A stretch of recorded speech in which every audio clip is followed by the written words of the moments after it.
and found a note on my kitchen counter. We couldn't take care of her. Call CPS. That was the moment I realized my parents didn't just break my trust. They abandoned my daughter to strangers, and then flew to Hawaii with my sister's kids.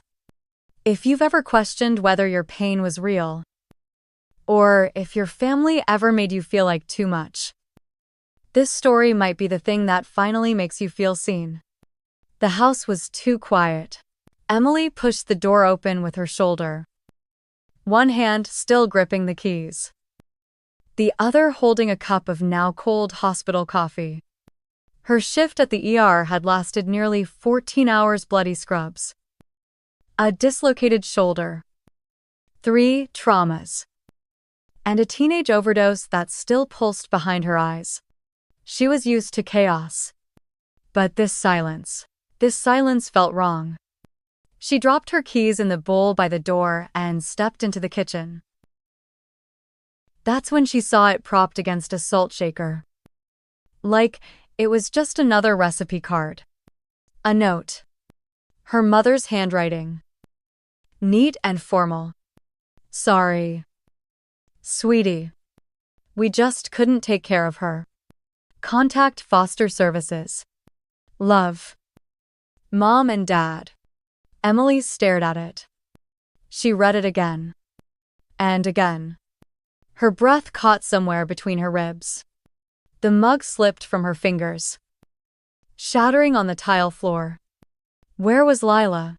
She ran through the house. Bedroom, bathroom, living room. No pink backpack. No stuffed otter. No child's laughter. Just vacuumed carpets and hollow air. She called her parents. Straight to voicemail. Again. Voicemail. Again. Nothing. Her hands were shaking now. Her heart was galloping. She pressed the number for Child Protective Services, almost hoping they would laugh at her. Tell her it was a mistake. The voice on the other end didn't laugh. Yes. We do have a record of an 8-year-old girl named Lila Hartman, placed into emergency foster care last evening. The guardians cited an inability to continue care. Emily gripped the edge of the counter to stay upright. I'm her mother, she snapped. I have full custody. I was working hospital shifts. They were babysitting for 3 days. 3 days, Mom. I understand this is upsetting. Please hold while I connect you with the caseworker assigned to her file. The line clicked. Soft jazz played. Emily felt like she was in a nightmare. She turned toward the fridge for stability, and that's when her phone buzzed. Instagram. A notification from her sister Sophie's account. Emily almost didn't open it, but her thumb moved on its own. The photo loaded slowly. Her parents, smiling, on a beach in Maui, wearing matching Hawaiian shirts and leis. Her father's arm draped around Sophie's son Jackson. Her mother holding Sophie's daughter Madison in her lap. Both laughing. Caption: Surprise family vacation. So grateful for Mom and Dad. Nothing like making memories with the grandkids. Ohana, blessed life. Family first. Emily blinked. No.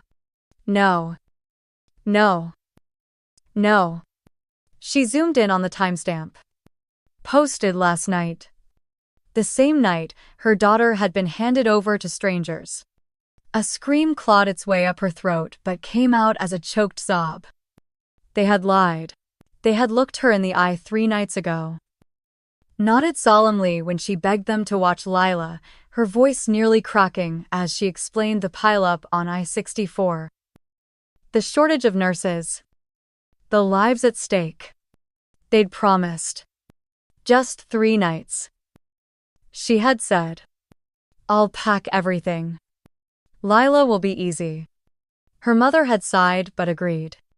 Emily had packed Lila's things with military precision pajamas, her allergy meds, snacks, bedtime storybook, stuffed otter, and a labeled meal plan.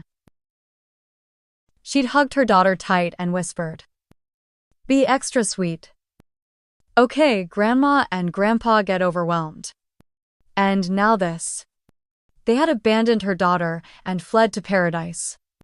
Emily's legs gave out, and she sank onto the kitchen floor, the phone still in her hand, the broken mug beside her, like debris from a life that just exploded. It wasn't just betrayal. It was dismissal, erasure, a declaration that Lila didn't matter. And the worst part, she should have seen it coming. She thought back to last Christmas, when Jackson got a brand new gaming console and Lila got a puzzle from the clearance rack. Or Lila's ballet recital that they forgot about, but managed to drive 3 hours for Madison's first tap class the month before. Every slight, every excuse. Lila had asked her once, "Do Grandma and Grandpa love Jackson and Madison more?" Emily had lied. "No, baby. They just show it differently." She hadn't believed it herself.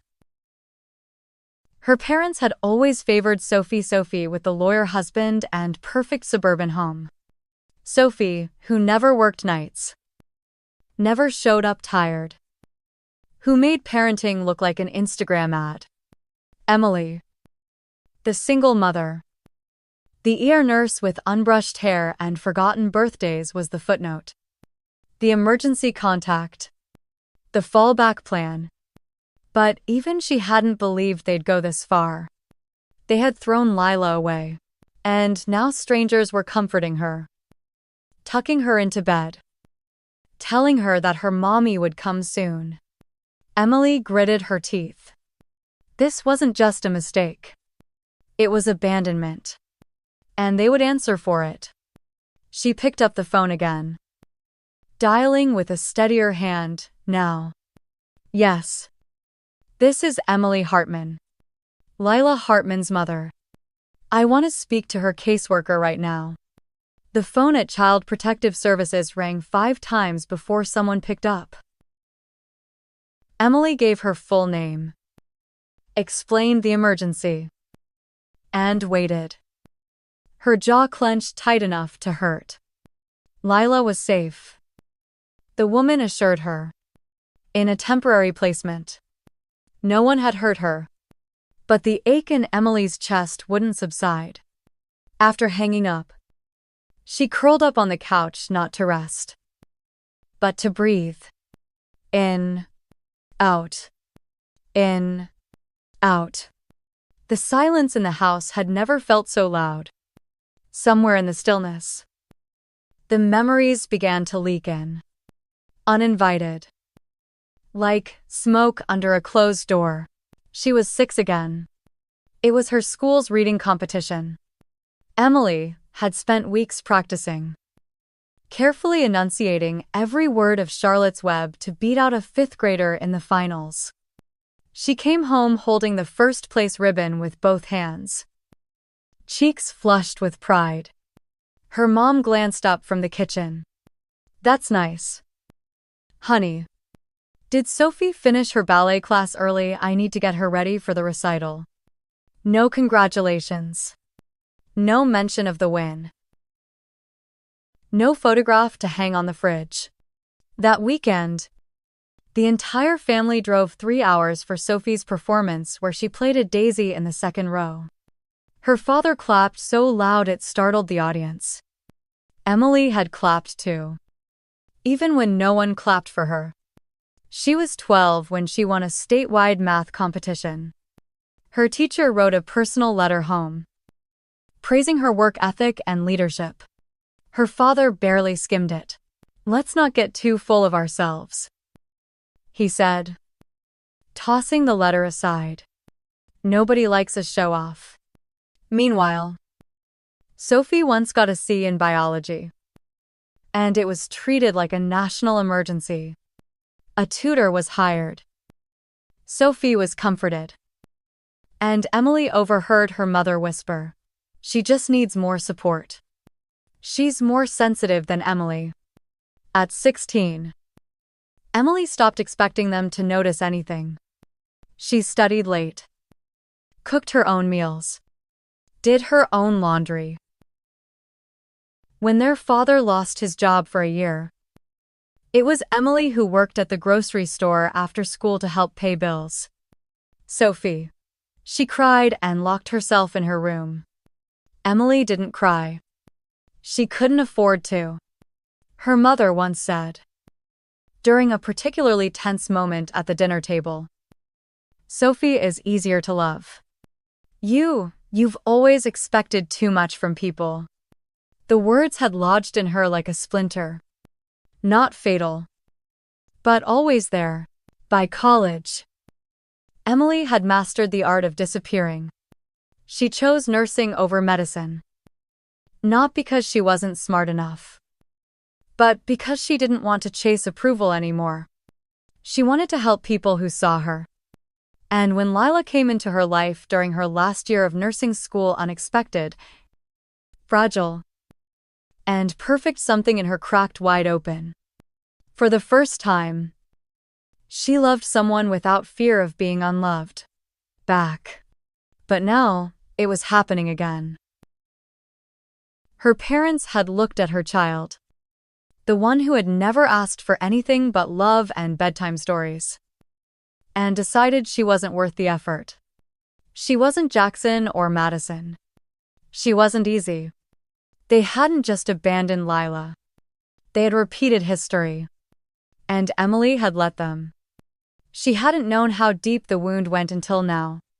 She stood up, walked to the hallway, and opened the closet where old boxes were stored, rummaging past winter coats and forgotten photo albums. She found a tattered shoebox marked E. High School.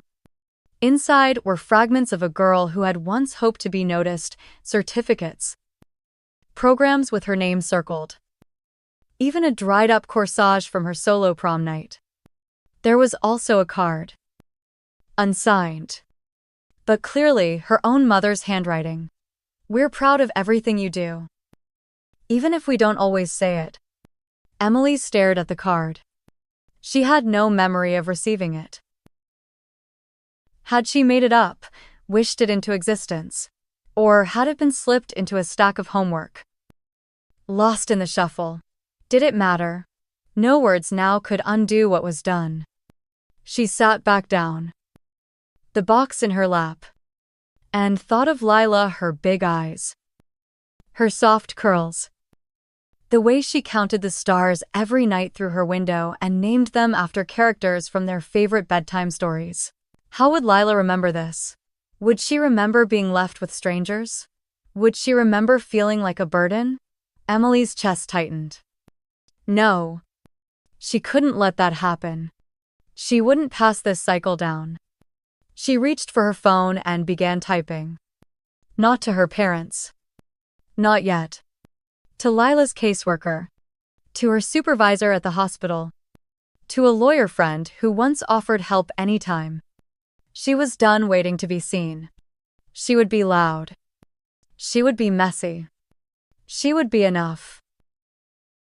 Because if her parents had taught her anything, it was what not to be. And she was finally ready to be something different. For herself. For her daughter. For the child she once was. Who deserved so much more than silence. The waiting room at Child Protective Services was fluorescent lit and cold. Despite the June heat outside, Emily sat with her hands clenched in her lap. A clipboard of intake paperwork abandoned on the seat beside her. She had filled out everything they asked again, but no form could explain what had been taken from her. A caseworker named Andrea appeared from a side door. Her expression, calm but not cold. "Emily Hart?" she asked gently. Emily stood immediately. "Yes. Please tell me where my daughter is." Andrea nodded and motioned for her to follow. "Let's talk in my office." Inside, the room was lined with faded posters about child safety and resilience. A small potted plant sat by the window, fighting valiantly for light. Andrea closed the door behind them and took her seat. "We've verified your identity and your custody status. Legally, you're Lila's sole guardian. We're working to expedite reunification." Emily exhaled. Part relief, part rage. But Andrea continued, glancing at the file. "Your parents told us they couldn't reach you, that they were acting in the child's best interest due to your extended absence. They claimed you left Lila without a return plan." Emily's stomach twisted. "That's a lie," she snapped. "I asked them to babysit while I worked 3 night shifts. I gave them dates. I packed meals. I was going to pick her up Friday morning." Andrea tilted her heel. "Do you have any messages or call logs that show that arrangement?" Emily pulled out her phone and scrolled quickly. "Here are texts from Tuesday. Me, confirming drop-off at 6 p.m. Pick up Friday." My mom replied, "Fine. Bring her own food." Andrea looked over the messages, nodding slowly. "That aligns with your story. I'll include this in the report. But I need you to know Lila was brought in with minimal belongings. New documentation. New emergency contact form. Your parents stated that you had vanished. They abandoned her." Emily whispered. Andrea's voice softened. "Yes. But thankfully, we placed her in a licensed emergency foster home that has experience with trauma cases." Emily's heart thudded. "Where is she?" "The Martinez family. They're about 20 minutes away. Would you like me to call ahead and arrange a visit?" "No," Emily said, standing. "I'll go now. Please. I need to see her." The Martinez home was a modest 2-story with wind chimes on the porch and bright marigolds lining the walkway. Emily's breath hitched as she stepped out of her car.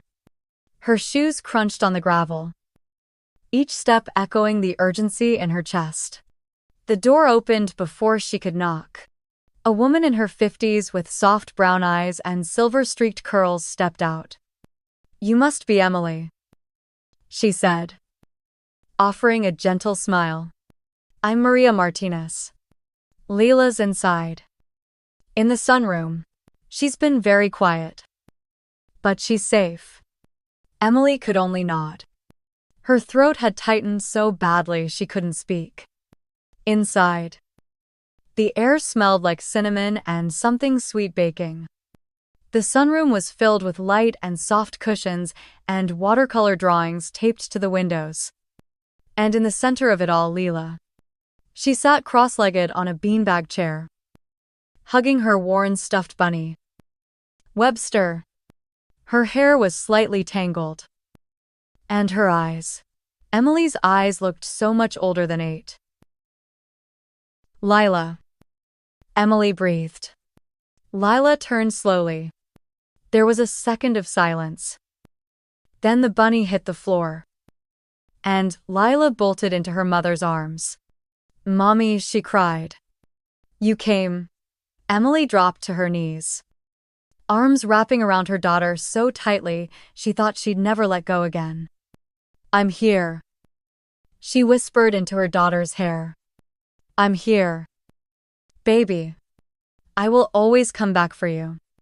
They stayed like that, time suspended, until Lila's little voice broke the moment. "Did I do something wrong?" Emily pulled back just enough to see her face. "What Grandma said. Sometimes, mommies need breaks," Lila said, her voice barely audible. "She said you were tired of taking care of me, that you needed a long rest." Emily's breath hitched like a punch to the chest. No, sweetie. Never." She cradled Lila's face. "That is not true. You did nothing wrong. I love you more than anything in the world. Then why did they leave me with strangers?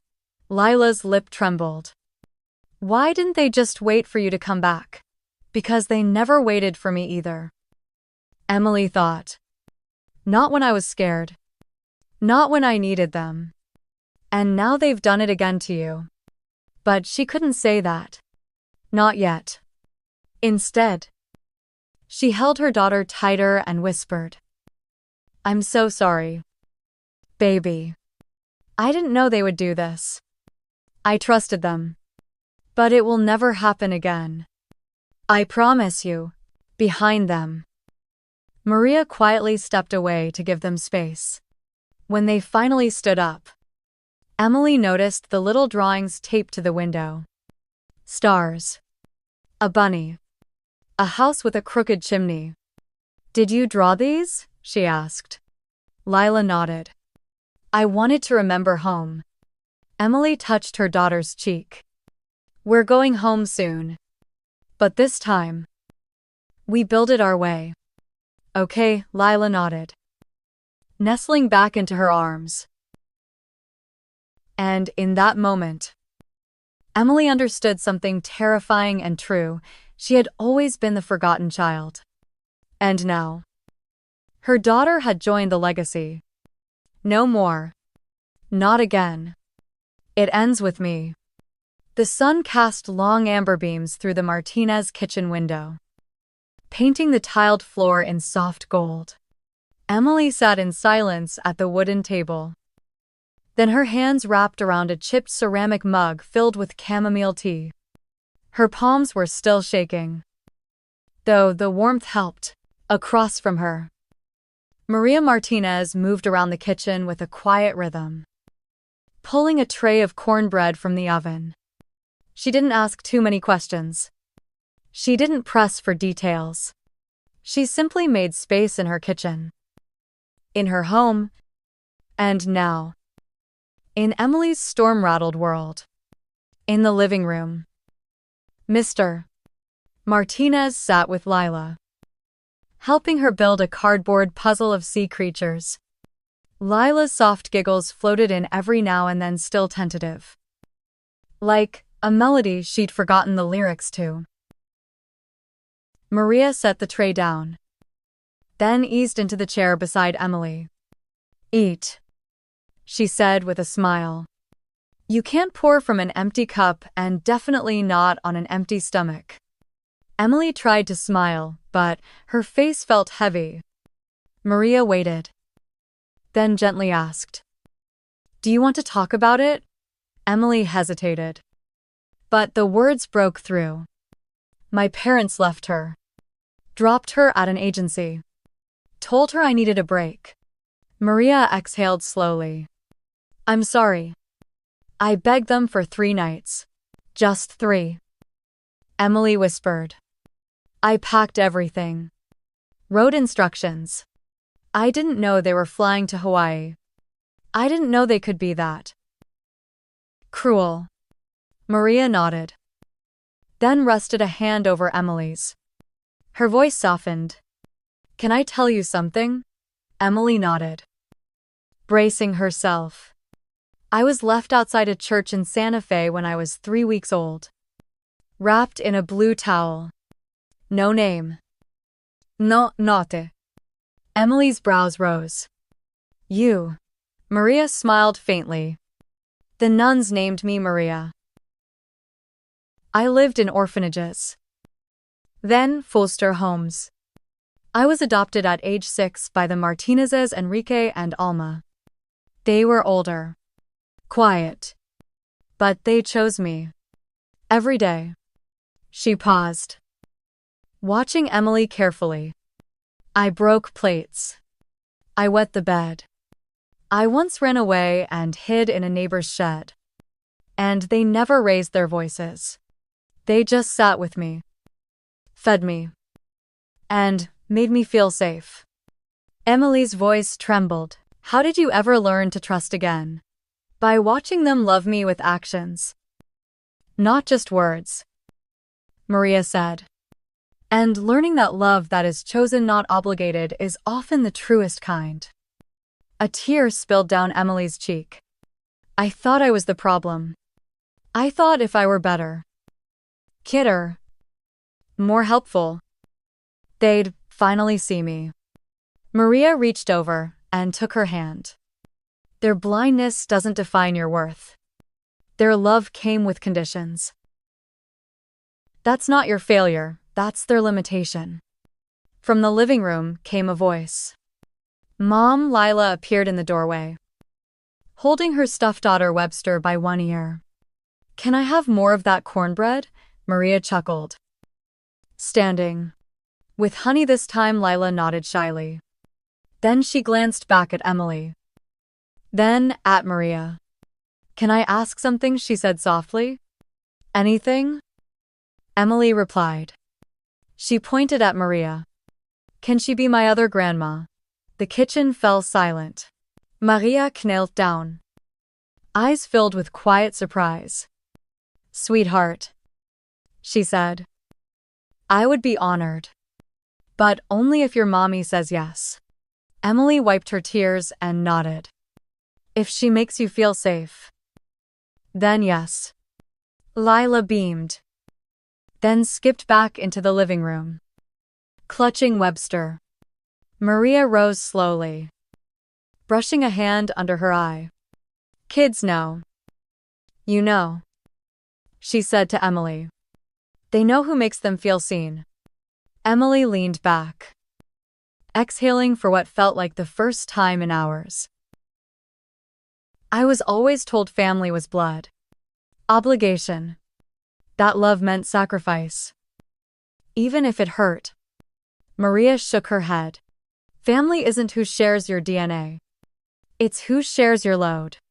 For the first time in days, Emily felt the tight fist in her chest begin to loosen. A stranger had offered what her own mother never could: safety. Softness. No strings. That night, Emily tucked Lila into bed in the Martinez guest room. The little girl looked up and whispered, Mommy. Yes. Baby, are we safe now? Emily kissed her forehead. Yes. Sweetheart. We're safe. And we're loved. And that, finally, was enough to sleep. Emily couldn't sleep. Not because of the unfamiliar guest bed at the Martinez home, or the way Lila murmured in her sleep while clutching Webster, but because of the silent scream inside her chest, a scream that had been building for 32 years. Tonight, it demanded to be heard. At 3:17 a.m., she got up, careful not to wake Lila, and made her way to the Martinez family's small kitchen. She opened her laptop, logged into her phone provider account, and downloaded the call history from the past 3 days. Then she pulled up the photo her sister Sophie had posted their parents in matching Hawaiian shirts, holding piña coladas, smiling with Sophie's 2 children in front of a beach sunset. The timestamp 5:04 p.m. The same time Child Protective Services had placed Lila in emergency foster care. She saved the photo, her hands trembling. Then she opened a new document titled Timeline of Neglect and Fraud and began typing. The next morning, she sat across from her friend Rachel, a family law attorney, at a cafe near downtown. The last time they met, they were celebrating Lila's 7th birthday. This time, Emily's voice was raw from rage and no sleep. They lied to CPS. They claimed I was unreachable, that I had abandoned my daughter. But I have call logs, text messages, the arrangement messages. And this, she turned her phone to show Rachel the Hawaii post. They left Lila and flew to paradise. Rachel leaned in, reading quickly. You have a case. Potentially 2 child abandonment. and filing a false report to a government agency. If we can prove premeditation, it's even more serious. They booked the trip 3 months ago, Emily said. And they still said yes to watching her, knowing they'd vanish. Rachel's eyes hardened. That's not just neglect. That's calculated betrayal. Later that day, Emily confronted her sister. Sophie was folding laundry in her spacious living room. A perfect spread of Pottery Barn catalogs and Pinterest energy. The television played cartoons for her son while the baby monitor buzzed with her daughter's soft whimpers upstairs. You knew, didn't you? Emily asked without greeting. Sophie turned. Knew what that mom and dad were planning to dump my daughter into foster care so they could go sip mai tais with you. Sophie rolled her eyes. They didn't dump her. They made arrangements. And they needed a break. You act like they're criminals. Emily's laugh was sharp. They filed paperwork saying I was unavailable indefinitely. They didn't even tell CPS I existed. They just panicked. You're blowing this out of proportion. Like always. Emily stepped closer. Her voice cold. No. Sophie. You're just used to living in a world where your kids get organic snacks and ballet recitals, while mine gets left behind with strangers. Sophie flinched. That's not fair. What's not fair is an 8-year-old asking if her mom abandoned her. What's not fair is being told your whole life that you ask for too much when all you ever wanted was to be treated the same. Sophie shook her head. You're just angry. Emily looked her dead in the eye. No. I'm done being invisible. I'm done being the responsible one who gets punished while you get praised for existing. Sophie crossed her arms. You're always the victim. No. Emily whispered. I've always been the daughter they could afford to lose. The words stunned even her. Sophie had no reply. Back home that night, Emily sat with Lila and helped her draw planets and stars. Her daughter's hand was steady again. Her voice had gained some confidence. But when Lila asked, "Are Grandma and Grandpa coming back?" Emily said simply, "Not for a while." Then she opened her email. Attached the timeline. The social media evidence. The CPS report. She filed a formal complaint for child endangerment and intentional misrepresentation. The case moved quickly. Detective Barnes from the Family Protection Unit called 2 days later. We've reviewed your materials. This isn't negligence. It's coordinated. I'm recommending the DA open a criminal investigation. Rachel advised her through each step language to use. What not to say. How to document everything Lila shared in therapy. They prepared witness lists: the school attendance officer, the social worker who received Lila, even Mrs. Martinez, who had heard Lila repeat her grandmother's chilling words. Sometimes mommies need long breaks. That phrase echoed like poison. 3 days later, the phone rang again. It was her mother. Emily didn't answer. Then, her father. She let it go to voicemail. She played it only once. Emily. What you've done. It's humiliating. CPS. The police. All because of a misunderstanding. You need to fix this. Fix this. As if she were the one who broke it. In therapy, Lila drew a house with no doors. When Dr. Thompson asked why, she said, "Because sometimes people you love come in. And they leave. And they don't come back." Emily cried in the car afterward. But this time, it wasn't just grief. It was rage fueled by love. I will never let her believe she was the problem. She vowed aloud. The final step came when Rachel asked, "Do you want to seek a restraining order?" Emily paused, then nodded. Not for revenge. But to send a message love doesn't mean access. It means responsibility.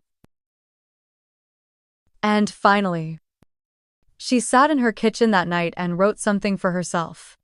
A letter she would never send. Dear Mom and Dad. You always said I was too much. Too loud. Too needy. Too emocional. But maybe you were just too little. Too limited. Too afraid to love someone who didn't fit your mold. I used to think I had to earn your love by being less messy. Less angry. Less hurt. Now I know the truth. You didn't fail me because I was too much. You failed me because you were too little to meet me where I stood. But I'm not standing still anymore. She signed it. And then she hit delete. Because she no longer needed their validation. Only justice. And healing. 3 days after filing the complaint, Emily walked into the CPS office for the final meeting. Her palms were damp. But her heart beat with something steadier than fear. It was resolve. She wasn't here to ask for her daughter back. She was here to reclaim her. Across the table, Andrea, the assigned caseworker, smiled as she slid the final documents across the desk. We've completed the verification process. You're officially restored as Lila's sole legal guardian. Emily signed with a shaky hand. Tears brimming. Thank you for believing me. Andrea placed a comforting hand over hers. You never needed to prove you were a good mother. You just needed a chance to protect her. When Emily arrived at the Martinez house to bring Lila home, the child ran into her arms with such force it nearly knocked her over.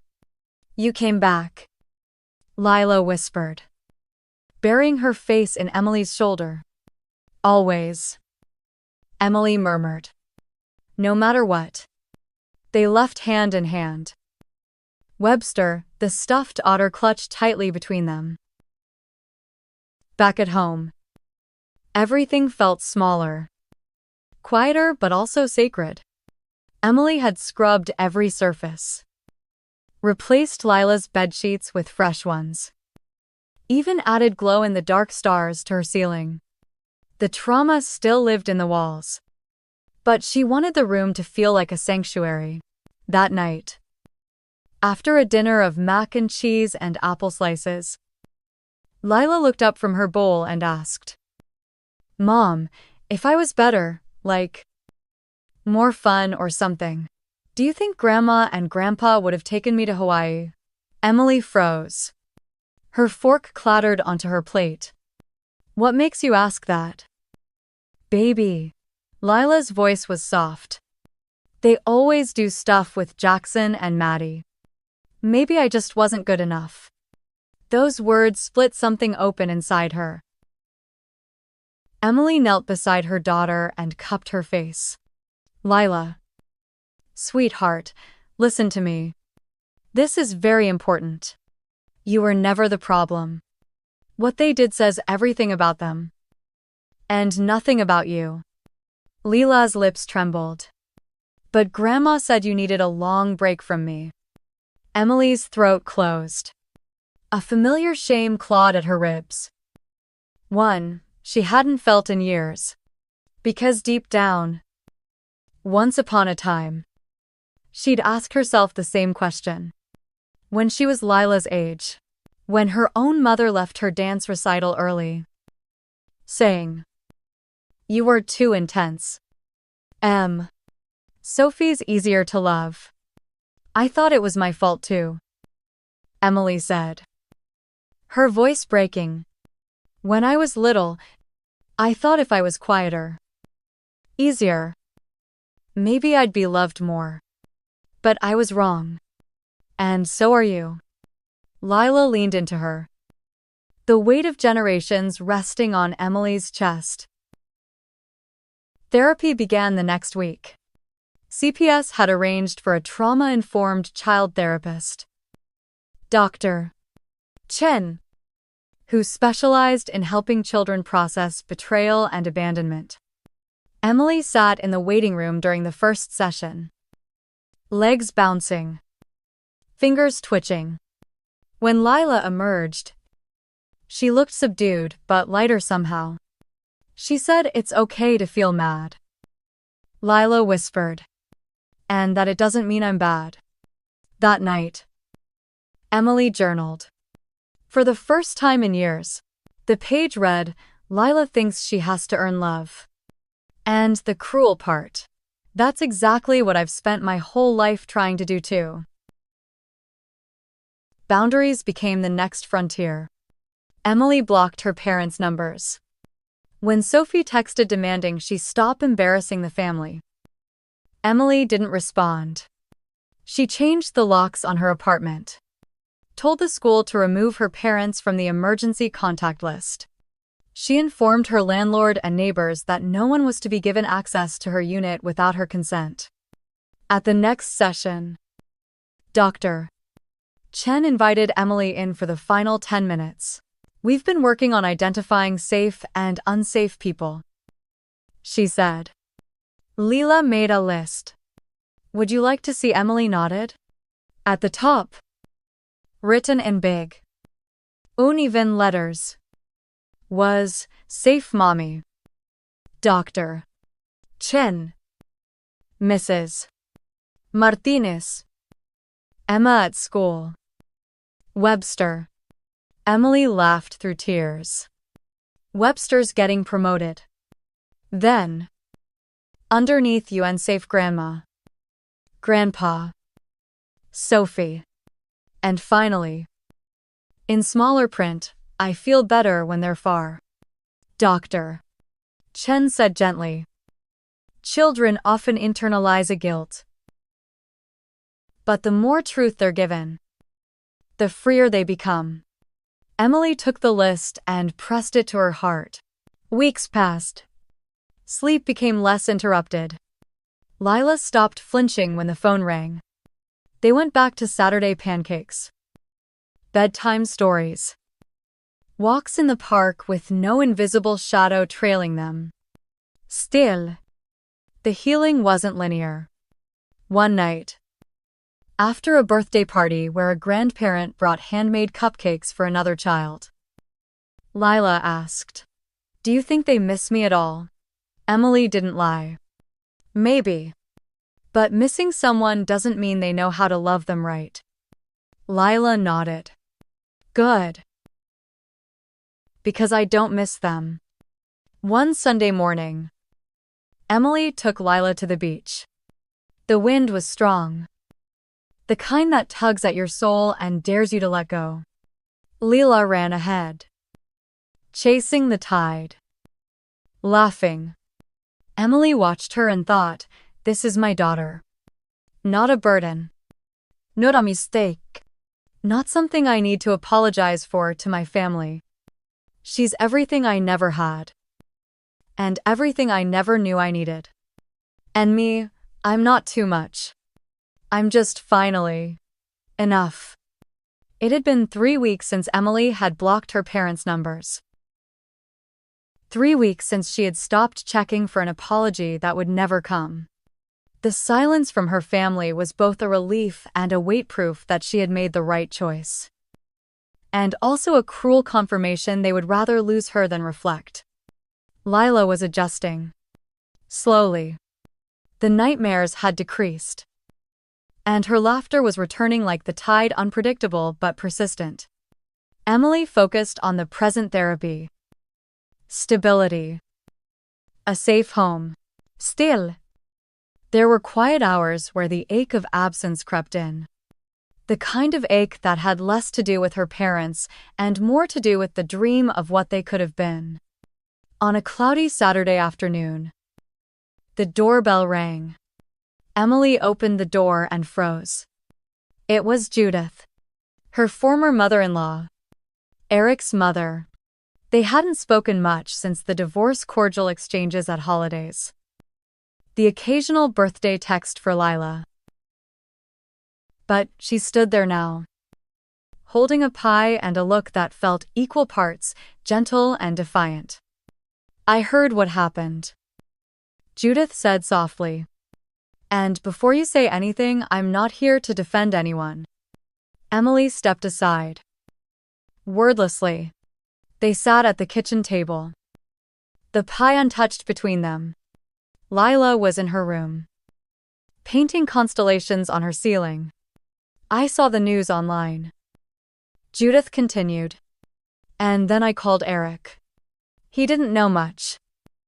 But what he did say broke my heart." Emily looked away, blinking hard. They left her with strangers. And lead. Then flew off, like she didn't exist.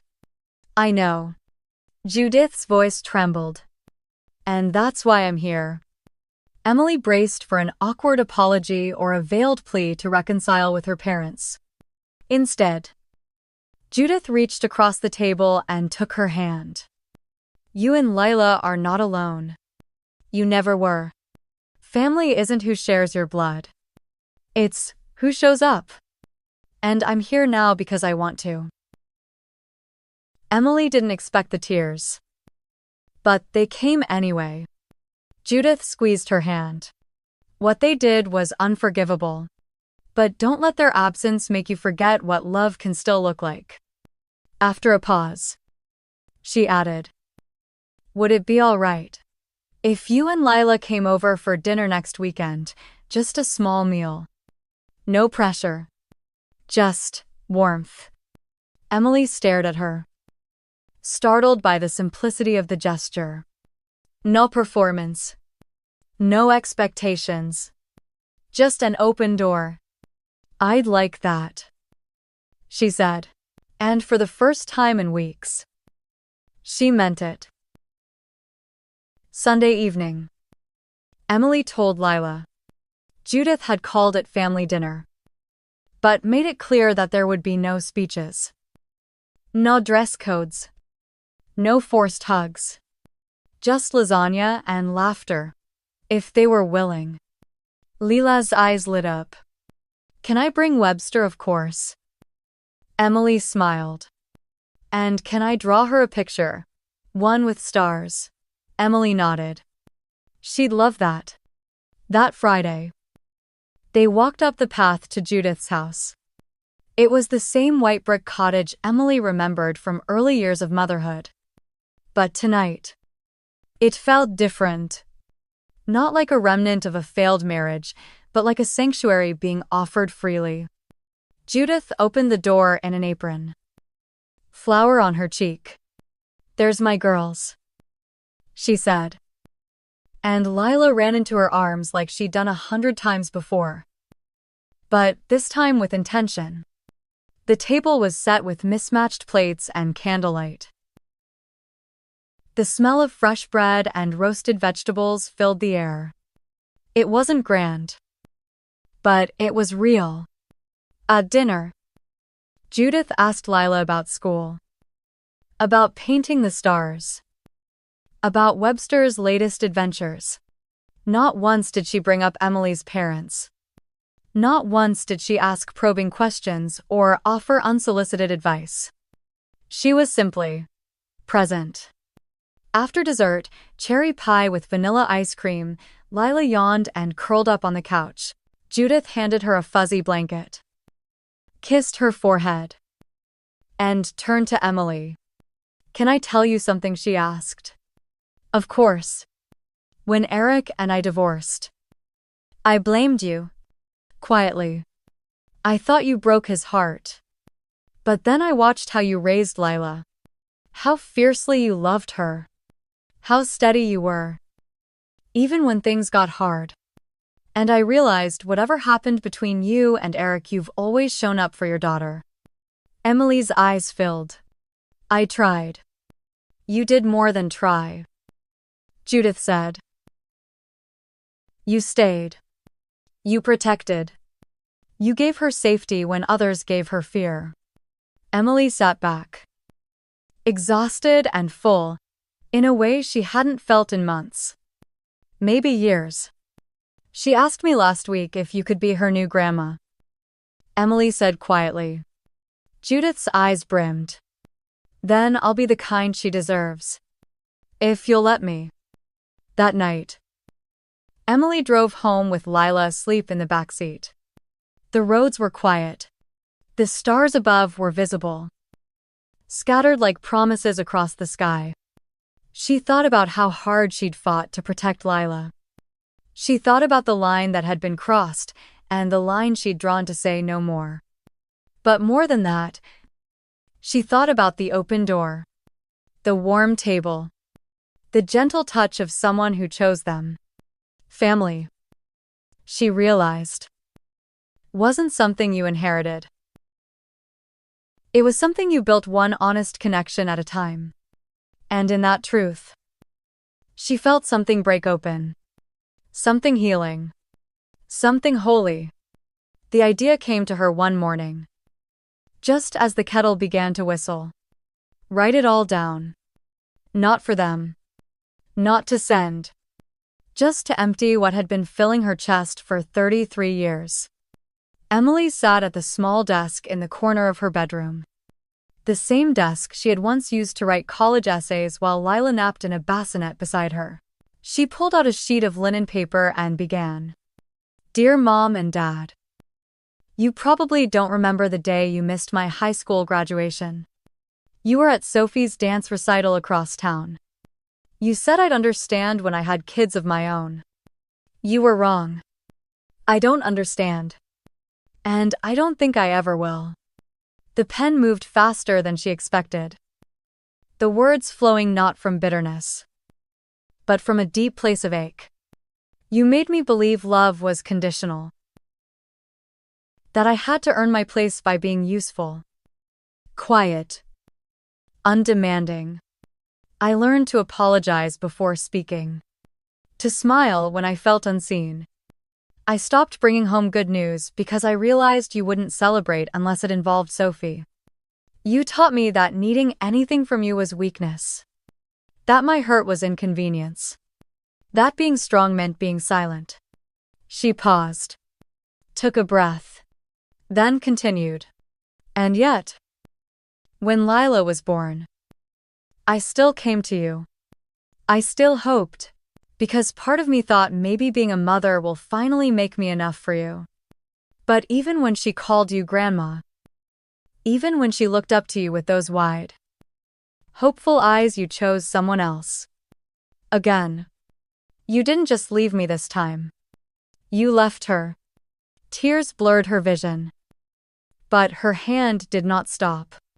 You left her in the hands of strangers so you could sit on a beach with Sophie's kids and drink from coconuts.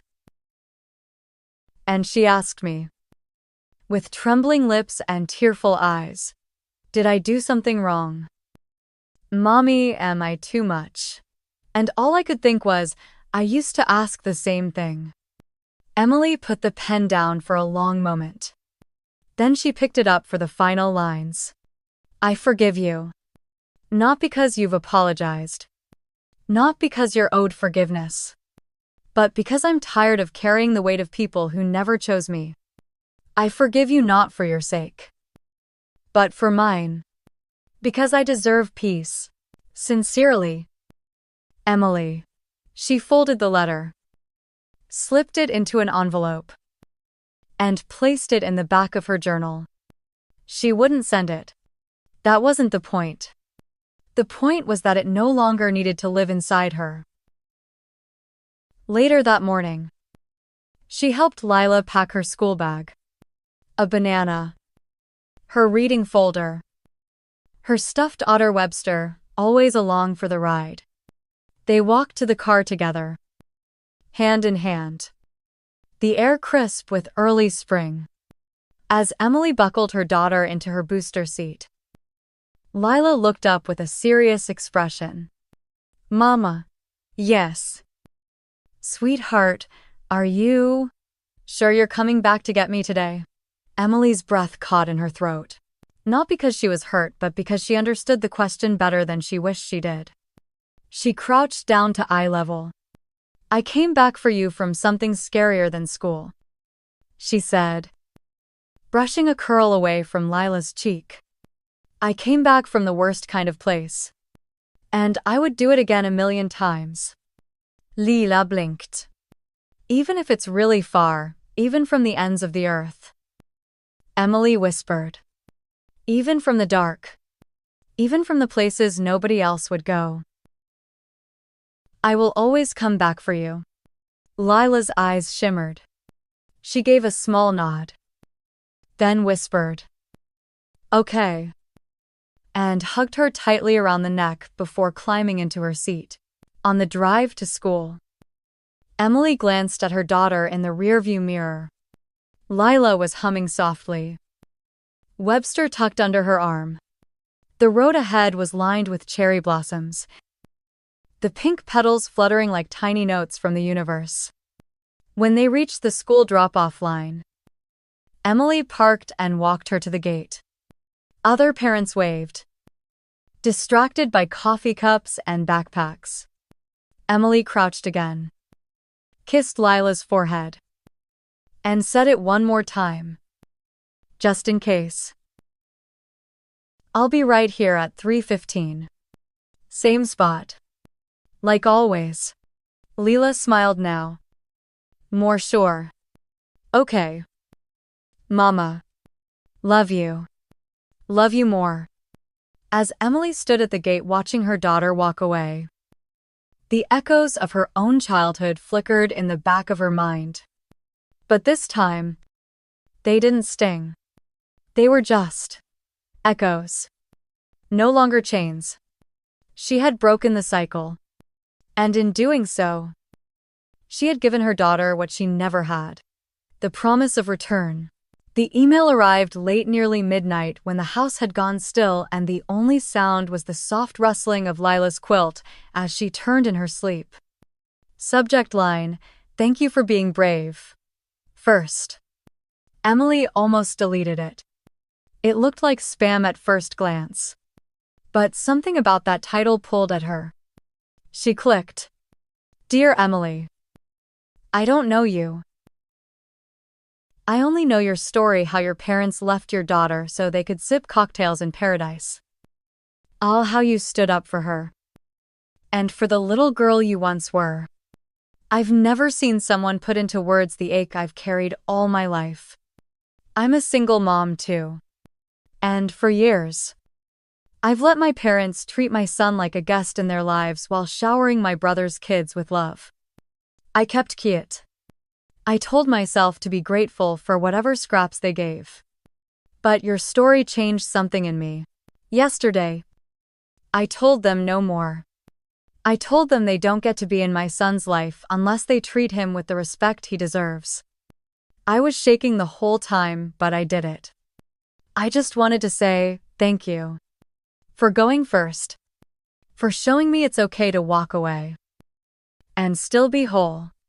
Ava J. Emily stared at the screen, the cursor blinking beneath those final words. She didn't realize she was crying until one tear landed on her wrist. The next morning, Lila stood in the kitchen, trying to pour cereal into a bowl twice the size of her head. "Need a hand?" "Sweetie," Emily asked, stepping in before the entire box emptied onto the counter.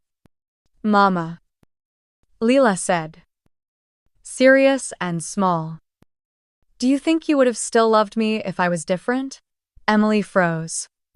"What do you mean?" "Different," Lila shrugged.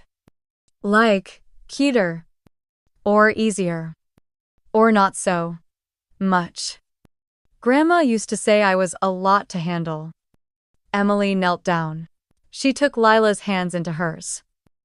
Small and sticky with honey oat dust. "I'm going to tell you something," Emily said, her voice suddenly tight but sure. "You are exactly enough. Not because you try hard. Not because you're quiet or loud or sweet or stubborn. Just because you are." Lila blinked. "I'm happy you're my daughter," Emily whispered. "I'm proud of you every single day. And you've never been too much." Leela beamed, as if something inside her clicked into place. I think, she said thoughtfully, I want to write that on my notebook at school. Like a reminder. Emily smiled through the lump in her throat. That sounds perfect. Later that afternoon, while Lila was at piano class, Emily walked through a local bookstore downtown. She hadn't planned to stop, but there it was, a window display for a new memoir titled Leaving Quietly. She stepped closer. The quote on the cover caught her eye. Sometimes, walking away isn't weakness. It's the first breath of freedom. Emily stood still. The reflection of her own face layered over the cover. Her journey hadn't ended with that awful note left on her kitchen counter. That was just the moment it cracked open. She'd learned something nobody had ever taught. Her strength doesn't always shout. Sometimes it simply says, I won't let you hurt me again. Sometimes it whispers, I am enough. That night, after Leela fell asleep, Emily sat with her laptop and began typing. Not a letter. Not an email. But a story. The real one. She wrote the truth of what happened. The ache of being invisible. The betrayal of being replaced. The fire that lit when her child looked at her with the same wounded question she once carried. She didn't know if anyone would read it. But she wrote it anyway. Because someone, somewhere, might be standing in a quiet hallway, holding a phone in one hand and a memory in the other, wondering if she has the right to choose herself. And maybe, just maybe, this story would reach her in time. 2 weeks later, as spring folded into summer, Emily and Lila stood outside Judith's house, Eric's mother. The unexpected oasis in the middle of their storm. I brought cookies, Lila whispered, proudly holding up a foil-covered tray. Judith opened the door and lit up like a sunrise. Now that's the kind of guest every dinner needs. They laughed. And as they stepped inside, Emily realized something simple and stunning. These warm welcomes. These ordinary dinners. These chosen people was the family she had built. Not the one she was born into, but the one she deserved. That weekend, as the sun set behind their modest backyard, Emily sat on the porch while Lila read under a blanket of stars. Mama, Leela said suddenly, not looking up from her book. Do you think stars ever feel like they don't shine enough? Emily smiled softly. I think some stars shine so bright. The people closest to them forget to look. But that doesn't make them any dimmer.